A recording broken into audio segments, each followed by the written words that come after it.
School থেকে আরম্ভ করে বিভিন্ন ডিগ্রি কোর্স পর্যন্ত পড়াশোনার ক্ষেত্রে সরকারের পক্ষ থেকে বেশ কিছু আর্থিক সহায়তা পাওয়া যায়, যেটাকে সাধারণত স্কলারশিপের টাকা বা ইনপুটের টাকা বলে থাকি। দুর্নীতি রুখতে পশ্চিমবঙ্গ সরকার এই স্কলারশিপের টাকা বা ইনপুটের টাকা দেওয়ার ক্ষেত্রে বেশ কঠোর নিয়ম এই বছর থেকে চালু করেছে। যে কারণে কারো কাগজে যদি কোনো প্রকার ভুল থেকে থাকে, সেক্ষেত্রে কিন্তু স্কলারশিপের টাকা বা ইনপুটের টাকা নাও পেতে পারে।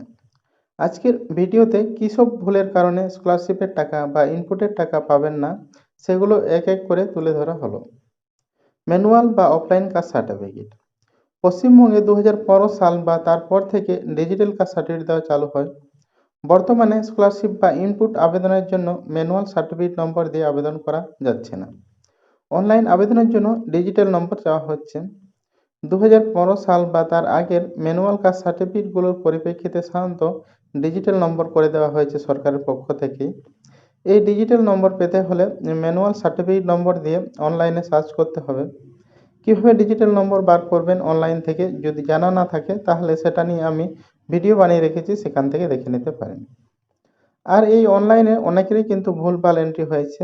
যদি কোনো ভুলভাল এন্ট্রি হয়ে থাকে, সেক্ষেত্রেও কিন্তু স্কলারশিপের টাকা পাবে না।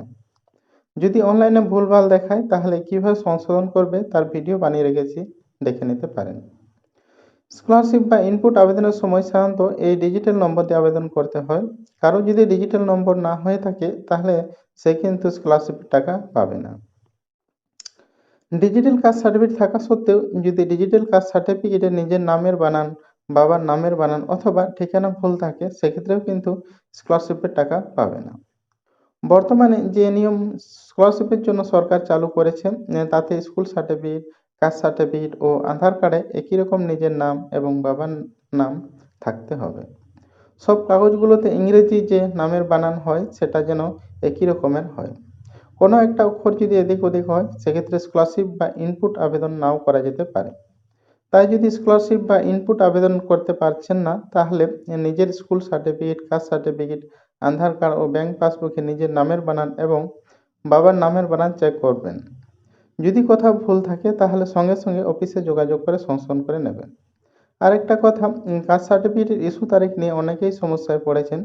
এ নিয়ে আমি অলরেডি ভিডিও বানিয়ে রেখেছি, যদি সমস্যা থাকে তাহলে দেখে নিতে পারেন। এরপরেও আরও কিছু যদি জানার থাকে, তাহলে অবশ্যই কমেন্ট করবেন, আমি উত্তর দিয়ে যথাসম্ভব আপনাদের সাহায্য করব। আজকের ভিডিওটি এখানেই শেষ করছি। সকলেই ভালো থাকবেন।